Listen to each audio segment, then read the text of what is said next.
What up, sports world? It's just boxing. Canelo Alvarez says he should be number one pound for pound over Vasily Lomachenko and Terence Crawford. Having proven himself against the best in the sport for over a decade, Saul Canelo Alvarez said he should be rated number one on the pound for pound list above Vasily Lomachenko and Terence Crawford. Canelo is rated number 3 on the widely recognized Ring Magazine pound for pound list.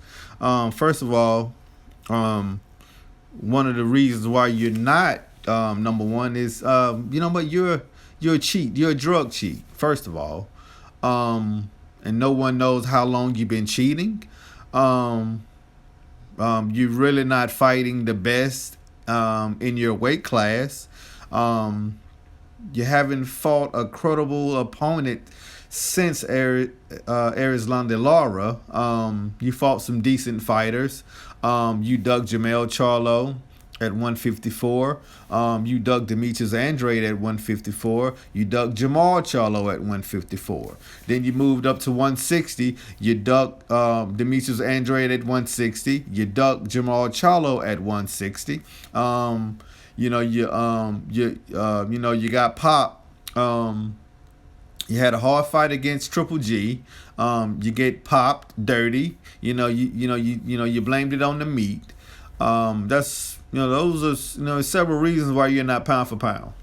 Canelo Alvarez is bringing in a record of 51 wins, 1 loss, 2 draws, 35 knockouts. He's fighting WBO light heavyweight champion Sergey Kovalev, who's bringing in a record of 34 wins and 3 losses and 1 draw with 29 knockouts. This Saturday night is seeking his 4th division world title at the MGM Garden Arena in Las Vegas, Nevada. A win over Kovalev would put Canelo in a strong position to elevate to the number 1 spot in the pound for pound ratings. No, it's not, because he's not fighting the best at 175 pounds. Like I said, he's fighting. I'm not gonna say the weakest link. He's fighting the 3rd best 175 pounder. And out of all of them, he is Sergey Kovalev is the oldest. So it should remain the same. But after Canelo takes Kovalev's scalp on Saturday, it's going to be impossible for Ring Magazine not to have him as the number 1 in the pound for pound ratings. I can care less what they do. I mean, it really don't matter, man. Some of boxing fans may not like it, but Canelo definitely done more than Lomachenko and Crawford as far as important wins in his career. First off, Canelo has been more willing to take big risks than those fighters. That is a lie. Why hasn't Crawford risked his unbeaten record by going up to 154? First of all, he don't have to move up to 154. He's already moved up 3 weight classes. He's too small to move up to 154 pounds. He don't have to go up and fight Jaime Munguia. Or why do he have to go up to 160 pounds to face Canelo? Why Canelo can't come down to 154 pounds and fight Terence Crawford if you want to fight him?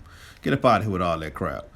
Canelo won't even fight Jamal Charlo or Demetrius Andrade at 160. But Crawford should have done that ages ago. No, he wouldn't, because he's a natural 135 pound fighter. He moved up from 135 to 140 for 140. Which he unified the whole entire division. Then he moved up to 147 pounds, and now he's the WBO welterweight champion. Getting ready to fight Mean Machine in December. So we're going to look at these here. These are Canelo Alvarez's best wins against Gennady Golovkin. The first fight could have went both ways. He could have went either way. Who cares? Daniel Jacobs, he's a C-level fighter. Arislan de Lara beat him, but they gave the win to Canelo. They gave that win to Canelo. Look, Floyd Mayweather Jr. beat Canelo Alvarez all 12 rounds, and it's still one judge gave Canelo, scored the fight for Canelo. So if they scored Canelo Alvarez, if one of the judges scored Canelo Alvarez after that Floyd Mayweather Jr. performance, there's no chance that no other fighter going up against him is gonna beat him in a 12-round decision. So that Erzilanda Lara fight, he beat Canelo, but the judges saw it differently. Austin Trout was another close fight. Liam Smith is a nobody. He's a C-level fighter from the UK. Miguel Cotto, he fought Miguel Cotto at a catchweight, an older version of Miguel Cotto, which is way smaller than him. But Sugar Shane Mosley, man, stop. Now they're stretching. Come on, man. Sugar Shane Mosley was almost 40, if not in his 40, close to 40 years old when he fought him. He was way past his prime, just like Miguel Cotto was past his prime. Matter of fact, Floyd Mayweather Jr. was past his prime when he beat Saul Canelo Alvarez. So of those wins, 6 of those fighters were some of the best fighters in the sport of boxing. That is a lie. You only have 2 credible fighters on his resume that was great fighters, and that's Miguel Cotto and that's Sugar Shane Mosley. Everybody else is average at best. Gennady Golovkin is not a superstar. He's not a superstar in his sport. He has not. The only credible fights that he had in his whole entire career was against Canelo Alvarez. That's it. Oh, my fault. He fought Kell Brook. He made Kell Brook move up to 160. But other than that, he hasn't fought anybody. He hasn't fought not one A-level fighter other than Canelo Alvarez. Oh, my fault. Daniel Jacobs. I don't consider Daniel Jacobs an A-level fighter. I consider him as a B, maybe C-level fighter. He didn't fight Lara. Gennady Golovkin, he ducked Jamal Charlo. He ducked the fade with Demetrius Andrade. He just lost. With my fault. He won the fight, but they gifted him a fight against Sergey Derenchenko. So I mean, at best, I give him Sugar Shane Mosley and Miguel Cotto. I'm not giving him no. Okay, I give him the Austin trial. I give him the Gennady Golovkin fight. I give him the Daniel Jacobs fight, but he didn't beat Lara. So Canelo resume is average at best. He has yet to unify a division. Oh, so now you want to look at Vasily Lomachenko best wins. He beat Rocky Martinez. He beat Gary Russell Jr. He beat Jorge Linares. He beat Anthony Corolla. He beat Nicholas Waters. He beat Jose Pedraza. He beat Jason Sosa. The best fighter of the bunch is Russell Jr., but Lomachenko looked bad in the win over him. He ran from Gary Russell Jr., didn't stand and fight like a pound-for-pound fighter. Oh, so now it's a certain way you have to fight if you're on the pound-for-pound list. Okay. What's worse is that the Orlando Salido who was in his mid-30s at the time, beat Vasily Lomachenko in 2014 by a 12-round decision. It's safe to say that Canelo wouldn't have never lost to a fighter like Salido.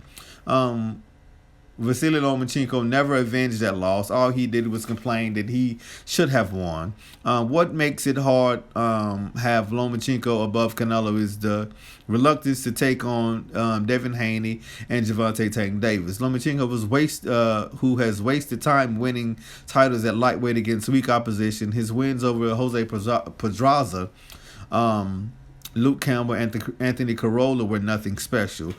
He would have gotten a lot more notoriety if he had fought Devin Haney, Teofimo Lopez, or Gervonta Tank Davis by now. If Canelo fought a lightweight, he would have likely already fought those guys by now. That's a lie.